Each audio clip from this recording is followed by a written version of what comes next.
الحمد لله والصلاة والسلام على رسول الله وعلى آله ومن والاه وبعد. السلام عليكم ورحمة الله وبركاته. وبلينكو سينا إن شاء الله. إيغا أكما اتفو في التجرة برمسي خينيا رسول ربي عليه الصلاة والسلام مكة أكان جالة جتوران رسول ربي عليه الصلاة والسلام أرلي بورلي لغاجة سنتيما رسول ربي قوتو الدنيا تفرقمان عالم هندا فرقمان لكن رسول ربي عليه الصلاة والسلام بيا اتدالة جالة جتوران سبا إرادالة نيس جالة جتوران سبا تقل جالجسا هنتور رسول ربي عليه الصلاة والسلام وليها قلو رسول ربي سبا إساء جالتون سبا إساءتي قل أنتما للسيتشو رامتي وروني صوبا أوفاجرتن ربي صدادا وانو تهنجئين ولل أوفاجرتن أرلي ربي صدادا ربي سين أرقا وان خجبا أوفاجرتن ربين اتسين غافتوتا أرلي بورولي رسول ربي عليه الصلاة والسلام بيسا جالتشو تري سبا سالي جالتشو تري رسول تكا سبا سان الربسني رسول ربي عليه سبا إسا خبير رئيسا باسيه هن أبار رسول ربي دوائي قدا تريف عليه الصلاة والسلام خناف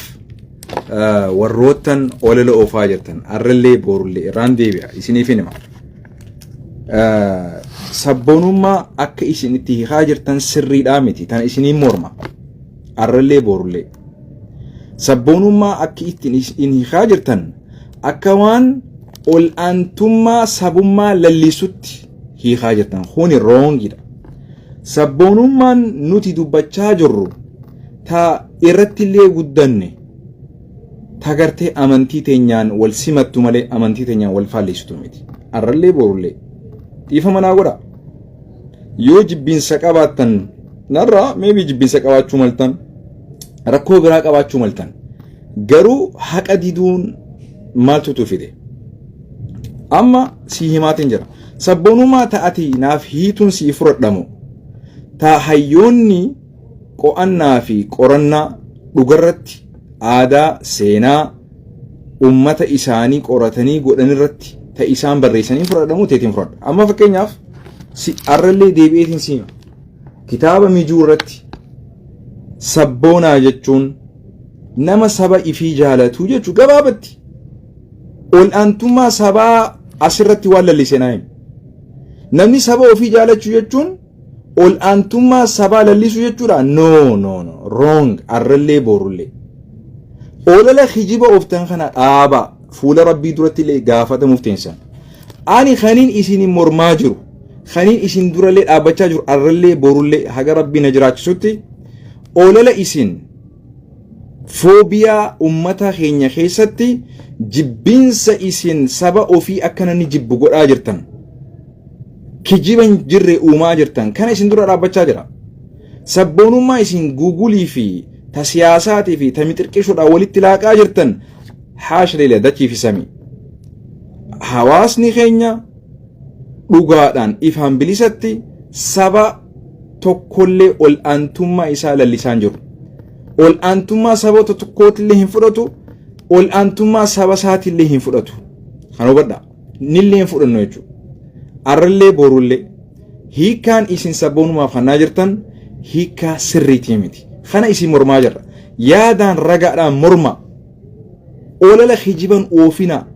waan namni hin je'ina رسول ربي رتي عليه الصلاة والسلام كان أوفتي جتني كجيبان أوفنا رجع في ددا رسول ربي وهني سنجافدا مكة نجالته منجالته تاك سبا إسا نجالته منجالته لام تنقفاني سنجافدا رسولي سبا ساجالتون نبرسيس من نبرسيسني سبا أوفيت نمني نك أنفتا سبا أوفيت نمني قرتي رورو نهايما هنهايم أبو ما فديه رسول ربي عليه سبا في دي سيتي نمني كفاراتو يو حق عملي ميتنمي ربين إسافتم سمالي هنتاني رسول صلى الله عليه وسلم osoo rakkoon sanilleen turteellee jechuudha. Abbuma fedheehu roorroo feete islaama haa ta'u islaama hin tahin rasuulli rabbii alayhi salaatu wasalaam namatti roorrisa nama miidha jechuu karaa nuuf hin goone. Sabni keenyaas yoo miidhame sabni biraatis yoo miidhame kalees gabbaanee mormaa turre Falastiiniif mormaa turre Gazaadhaaf mormaa turre kana ragaatu jira seenaatu lafa jira. Takkaa ol aantummaa saba Oromoo lallisnee hin beenu. Hiree itti saba Oromummaa itti lallisnullee hin arganneehu nillee godhuufillee hin teenyu jechuudha. Kanaaf olala kijibaa warri oofaa jirtan ol aantummaa saba Oromoo lallisuu jirtan jettanii sabboonummaa warri arrabsaa jirtan kijiba guddaadha. Nuti arrallee boorullee namni irraa barannu rasuula rabbiiti alayhi salaatu wasalaam. Rasuula rabbiitu saba ofii jaalachuu nu barsiise. Rasuula rabbiitu sabaa sablammoota illee kabajuu fi jaalachuu illee nu barsiise. Rasuula rabbiitu biyya ofiitti illee jaalachuu fi kabajuu illee nu barsiise. Hadiisa rasuulaati alayhi salaatu sitti kijibaan jiru. Rasuulli rabbi maal jedhe? Limakka makkaa baanii rasuulli maa atyabaki min baladin maaltu akkana si bareeche gama biyyaatiin wa ahabbaki ilayya maaltu akkanatti si jaalachise gama kiyya maal si garsiisa rasuulli rabbi alayhi salaatu wasalaam jaalala biyya isaatiif qabaachuun rasuula rabbi alayhi salaatu wasalaam si garsiisa hadiisni kun maal je osoo ummanni kiyya sababa amantiitiif sababa ani diin barsiisuu kiyyaatiif ummannummaan irraa dhaladhe osoo silaana baasuu baatanii an dachii sanirraa bihee bakka biraa islaan qubadhu je garuu immoo sababa islaamummaatiifin dachii tiyya sanirraa arihame rabbi illeen bahinaan je akkasii bara ummata isaatu dhiibbaatti godhe ajjeesuuf rasuula rabbii barbaadaa turan alayhi salaatu wassalaam ummannummaan isaa jechuudha. Ummatuma san rasuulli rabbii alayhi salaatu wassalaam ummata kiyyaa miti jehii wakkanne ummata sabarraa dhalate san rasuulli rabbii alayhi salaam ummata kiyyaa miti ummata diinaa didee je'ee rasuulli rabbii alayhi ummata san hin abaarre ummatuma san rasuulli sallallahu alayhi wasallam wallaala qabanii ummata isa tume ummata isa miidhesan wallaala qabaniti yaa rabbi diinaa rabbii barsiisi rahmata godhiif jee rabbi kadhachaa ture jechuudha. Kanaaf rasuula rabbii alayhi salaatu wassalaam arrallee boorullee isinii ol yoo jaalanne malee isinii ol yoo kabajne malee isinii gaditti miti takka. Akkumaan isinin jee ammallee ani hiikaa isin afaan Oromoo sabboonummaa itti naayitan hin fudhadhu mirgan qabu dirqiidhaan na fudhachiistanii dirqiidhaan saba kiyyaas fudhachiisan no dhugarratti hundoone hayyoota irraa fudhanna mee bakka kana kitaaba kana keessatti ol aantummaa sabaa bakka jiru agarsiisime sabboonummaa jechuun kitaaba kana keessatti nama sabaa ifii jaalatu jechuu hiikaa biraan qabu nama saba ifii jaalatu namni saba ifii jaalachuu jechuun ol aantummaa sabaa jechuudha wahin isin gaafadha billaa alayka rabbiidhaan isi qabame mee kitaaba kana keessatti nama ol aantummaa sabaa je'ee saba ofii ittiin dhaaddataa jiru jira. Isin immoo dirqiidhaan namni yoo saba ofii jaalate ol aantummaa sabaa calaqqisee jettanii fuubiyaa itti uumuu barbaaddan if jibbisiisuu barbaaddan namni xiqqoo malee saba kana akka gartee himatullee if akka saalfachiisuu barbaaddan kana isin dura dhaabbachaa jira kanaan isin mormaa jira yaada qabaattan ragaa waliin mormaa hijiba dhiisaa waan namni hin je'in olalan oofina rasuuli rabbi alayhi salaatu wasalam saba isaa jaalachuudhaaf hiikkaan akka afaan Oromootti asirra jirutti namni saba ofii jaalatu sabboonaa jaama rasuuli saba isaa jaalachuu keessatti sabboonaa jaama biyya ofii jaalachuu keessatti sabboonaa jaama hiikkaa afaan Oromooti yoo sii gale yoo siif hin galle dirqiidhaan ol aantummaa sabaa hin dhaaddanneen rasuuli alayhi salaatu wasalam garuu saba ofii jaalate saba ofii jaalachuun akka afaan dictionary afaan Oromootiin barraa'e kanatti saba ofii jaalachuun sabboonummaa jaama namni saba ofii jaalatu biyya ofii jaalatu sabboonaa jaama sii gala sittiin hima malee sitti hidhuu hin danda'u akkamiin si godharee mee Jaafar bayaan naaf yaami ustaaz Mu'aazillee naa yaami ragaa qaban haa dhiyeeffatanii saba ofii jibbaa hadiisa jedhu qur'aana irraa saba ofii jibbaa waan jiru hadiisa irraa naa fidani fakkaattoonni isaatis warri isaan fakkaatus warri isaan jala deemus mee ragaa tokko saba ofii jibbaa saba namaa dhaadhee isaa jiru naa himi saba ofiitis jaaladha saba namaatis jaaladha saba sabnoota kabajaa walqixxumaa waliin jiraadha kana sabboonummaa jechuun hiikaa biraa ka isin uumtan an hin beeku eessaa fiddan qur'aana irra hin jiru hadiisa irra hin jiru naa yaami nin banaaf hunno jaafar bayaan naaf yaam nin banaaf mu'aaz naa yaam nin banaaf dirreen tana fardi kana qur'aanaa fi hadiisa irra kitaaban dictionary afaan oromoo ka isaan qaban ka sabboonummaa hiikaa biraa kan nu haa fidani ala ra'si wal irraa hin fudhadha yoo ragaa gahaa qabaatan namni qur'aanaa wal amansiisa hadiisaa wal amansiisa dirreen dirree lolaatii miti dirreen dirree dhaaddannootii miti ragaa qabdan fida qur'aana irraa ragaa qabdan fida hadiisa irraa ragaa qabdan fida na amansiisa na fudhachiisa yoo dubbiin tiyya sirriin taa'e irraa hin dhaabbadha yoo dubbiin teessan sirrii taate isin irraa hin fudhadha akkasuma bara uleedhaan dirqiidhaan foobiyaa ummata keessan uumine jibbiinsa sodaa ummata keessan uumina namni saba ofii jaalachuun biyya ofii jaalachuun waan uumamaan rabbiin nu keessatti uume namni biyya ofii jaalachuu jechuun biyya namaa jibbuu jechuudhaan miti saba ofii jaalachuu jechuun saba namaa jibbuu jechuudhaan miti saba ofiitiin dhaaddachuu jechuudhaan miti saba ofii jaalachuu jechuun roorroo ummata kiyyaa hin fudhadhu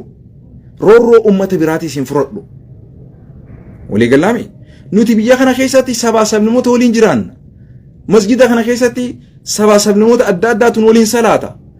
afaan keenya biraan dabarre afaan ingiliffaatiin khutbaa goona kuni saba ofii jaalannee saba biraatillee jaalachuu garsiisa if qulqulleessu isin hin jiru hijiba isin olala ooftan ragaadha kun afaan ingiliffaatiin khutbaa godha afaan amaariffaatiin yeroo gargar waan rabbiin alaafis waan hin dubbadhuun qaba alhamdulillah kana jechuun saba ofii jaalachuu jechuun saba namaa jibbichu jira jechuudha miti kanaafuu mee ragaa qabdan naa yaama mee deema mu'aaz naa yaama haya jaafar naa yaama eenyu gurbaa abdulatiif gaazexeessaa sanillee naa yaama hijibaan olala gartee ol'aantummaa amantii ol'aantummaa sabaa ol'aantummaa biyyummaa olala akkasii isaan irratti oofan haa fidani ragaa haa fidani hin jiru maa fi shay ragaa qur'aana irraa hadiisa irraa biyya ofii hin jaalatin saba ofii hin jaalatin jiru wallahi yoona fiddan isin irraa hin fudhadha laakiin immoo biyya ofii jaaladha saba ofii jaaladha jechuudha baranne malee jibbaa jechuun baranne miti maxxanfadha fira keessa maxxanfadha inumaa sadaqaa yoo jalqabdan fira keessaniin jalqabaa jira rasuuli sallallahu alaihi wasallam kun ol'aantummaadhaa miti fira keetiitu si dursee haqa sirraa qaba namni biyya mana ofii dura qulqulleeffata eegas booda ollatti dabara namni tokko biyya gizee ta'u dura akka maatiiti eegas booda ollaa booda akka hawaasummaati walii galaami rasuuli rabbi alayhi salatu wasalam namni kuffaaraa tokko ka islaama hin tahin ollaa keeyoote haqa sirraa qaba je haqa ollaa sirraa qaba namni islaama hin tahin nama islaama hin tahin jibbaa ollummaan isaa waan takka haqa sirraa hin qabu jechuudha miti waan qabdurraa qooddee fi rakkatu gargaaru shari'a islaamaa kanaa nu godhe walii galaa miti unkaa waan biraa dhiisiti nama ollaa keetii gargaaruun osoo islaamallee tahuu baate rifatuufiin bira dhaabbatuun nama amantiitti hin duuliin nama qur'aanatti hin duuliin nama rasuulatti hin duuliin alayhi salaatu wassalaam walii galaami mee naayaama yoo jiraatan please itti naa bilbilaa naayaama gurbaa gaazexeessaa Abdulatiif jaamu kanaada jirus naayaami yaa iyyuudhaa miti ifaan bilisatti wal dura teenya walitti himna mee jaafar bayaan eessa jirta hoottu namni bilbila qabdan bilbilatti bilbilaa yaama haa dhufu mee yoo as jiraate takka takka naa barreessu waliin naqaani akkasuma bara waan hin tattaaneef wal faffakkeessanii dubbii faffakkeessanii if nama jibbisiisu waan hin qeebalu ni morma kana walii gallaami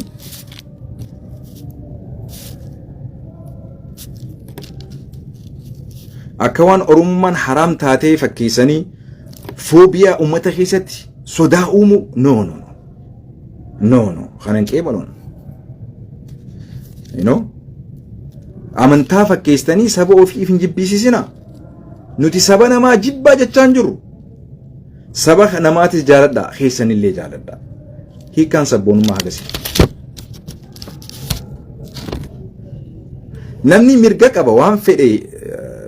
ta'u. Laakiin immoo saba ofii jibbaa waan jiru Qur'aanarraa hadiisa tokko qofa naa himi. Ayata tokko qofa naa himi. Ana akkasumaan barbaada. Bakkuma mee nuti ol aantummaa sabaa itti dhaaddanne naa himi. Guyyaa tokko anaa dhaabbatee saba kanaan dhaaddatu gartee laa wallaahi khalaxaan illee goone takka. Namni wal dandeehee wal baadhatee amantii adda addaa qabaatee waliin jiraatuun shari'aatu karaanuu godhe. لا ينهاكم الله عن الذين لم يقاتلوكم في الدين ولم يخرجوكم من دياركم أن تبروهم وتقسطوا إليهم يا ربيتو مالجي ربين الراشين أو نجي حرام إسنين جن ربين إسانوان ورقرتي إسنين دولين ور إسن أمنتيدان إسنين هلولين صلاة إسنين أوين مسجد إسن رتي هنجيسين ور قرآن إسن رتي هنجيرين ورقرتي حجاب إسن رتي قرتي همولكين ور أمنتي خيسن رتي إبا إسن رتي نقولين أكسمتي ور بيا خيسن الرئيسين باسين بيا أوفيتا خيسة دلتن خيسة بها أمنتي تنافجت إسن رتي روريساني إسن باسين جرسانين تول أولتما تقولوا ربين الرئيسين أوينجي آية ربيتي لا ينهاكم الله عن الذين لم يقاتلوكم في الدين ولم يخرجوكم من دياركم أن تبروهم وتقسطوا إليهم إن الله يحب المقسطين أو الله يحب المقسطين ربي توكسج سبحانه وتعالى لا ينهاكم الله عن الذين لم يقاتلوكم في الدين ولم يخرجوكم من دياركم أن تبروهم وتقسطوا إليهم تولى تقولوا ربين الراسين أوينه أمة أمنتي براكبو خا سين اللولين خا أمنتي تيتي جتشتي روريسين خا حجابا جتشتي روريسين خا قرآنك أرو خيتيف سنجبين خا صلاة خيتيف سنجبين خا نجيسي قولي خا سيخابجي خا أمنتي تيتي اللي خابجي إنيوما خابجي ربين تولى أولتما إسانيتي تولى أولو ربين سن أوهن جا ربي سبحانه وتعالى إتي تولى أولي ديبوتان بشان تكن بيلوان نياتت تكن ركتن غرغاري ربين إسان كفارة تانيف إسان اللولي سنين جنة ربي سبحانه وتعالى أرمون سبان تكتاني أمنتيران أدتون واللولا والجبة جرات أنجن ربي سبحانه وتعالى والخبجة والبادة والدندا والانجرات أجي ربي سبحانه آية خنجرت تنقاد سيفادان أولا أتي أفتون هنديمون خجبان هنديمون ولي قلامتي أكنا ما أمنتي جالتو نمني برا أمنتي جبونا من قولين كجبان أوفين أولا أوفين حاجة فيتي نما كوان تمتاتني أوسو قباتني بوكستاني كجبا كيسان والله واتكنا نغوتن أوسو وان فيتن أولا كجبا أدادا نرأمتن لغاك أبدي ربي خياك أبدي والله إنجي فنون تحقاتي تجلمتي ربك أبدي كتاب ربك أبدي سنة نبي يتشاك أبدي عليه الصلاة والسلام إنجي فنون تربي في ترسل عليه الصلاة والسلام ولقلامتي ولله العزة ولرسوله وللمؤمنين خنبير تيتيمتي ولا لا أمتف هدوماتي لولتف والتاتي قرتي خجبرتي وليقلتف والله ونئتي في الدنجر يو قرآن في حديث ربي حديث رسولات عليه الصلاة والسلام رقا في دتي مالي مين ما تكو خشيخ إسلاما تكو خصابا خيسن جبا جو حديث الرا قرآن الرا رقات قنافتي سبا خيسن جبا جتو دا برسيسو جرتا براتي ولي قلامي مي رقانا تكبدو أبو معاذ أبو جعفر أبو عبد اللطيف أبو عبد الجبار خوتا لايفي خوتا ولين هاسوينا نمرهنا خوتا ناياما بليز بالبلا ساني نكبد انت بالبلا ناياما لايفي الرجل خوتا جان يا ما أمانتا نمو بكجرو أولا لخجبه أوفو سنتاني والخيسة والدديرو والورانو سنت خوت هادي الريبة رقا في ددا رقا رقابني دوبنا مالي فرسومنا مالي في أمة اللي برو بجاجيسنا رقا جرتو في ددا رقا ولي سن دوبتشا جران هكا سماني سنين إن شاء الله yontanga namu wakuma jiru abukisu akkam gona baleso jiddu tanati bar rakkanne bar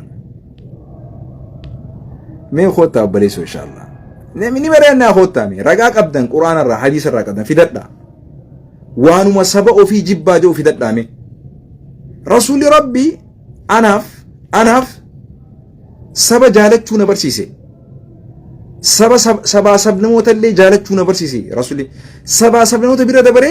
bineensaaf illee rahmata godhuu na barsiise rasuulli rabbi alayhi salaatu wassalaam keessattuu saba ofiitiif rasuulli rabbi sabii ofii jechuun maatii kiyya jechuu karaa dhaladhe dura fira kiyya jechuu sadaqaan dura firarraa jalqabdiin hin jee rasuulli sallallahu alayhi wasallam ibda biman ta'uul nama sitti aanaa keetirraa jalqabii jee dura sadaqaahu alayhi salaatu wassalaam rasuulli sallallahu alayhi wasallam ولي قلامي أنا أوفيت الراجل قباجي ولي قلامي خنافو مي أني بر بكوما إيسين نتي أول أنتما سبات الأدن هيروما نتي أمني أورمو أول أنتما سبات الأدن نسمون أرجن نبر هنك أمنوا الليبر إن شاء الله نيلي قولوا فينتين يوسوك أبان نيلي حرام خجيبني مو أكسمتي حرام خجيبني نما هندر رأسو فكتو نما كتابة برسيسو الرأي في نما قد هدو فكتمو رقافي دا أنا قسماني سنيدام إن شاء الله هنجران مي ناياما انجيبر ناياما بليس جافر بيان نمني بالبلا سابيتا أمتي ناياما بليس مي هادوفو إن شاء الله هادي هاتوت فيديون خيخون إسان لك أموسا شيرتنا قولا بليس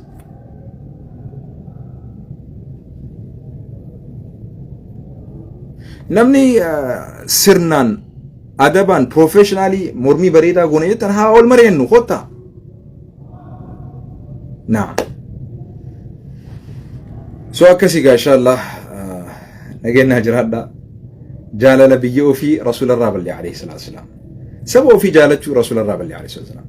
rasuulli biyya isaa jaalachuun saba isaa jaalachuun saba biraa jibbeechuudha miti biyya biraa jibbeechuudha miti osuma addunyaaf ergamee jiru رسول ربي عليه الصلاة والسلام في رساني جالت سبساني جالت بيساني جالت رسول ربي عليه الصلاة والسلام ولي قلامي أمتسا هي وكني وسو كفار اللي تهن هي وكني أني علم عبد المطلب في رسول صلى الله عليه وسلم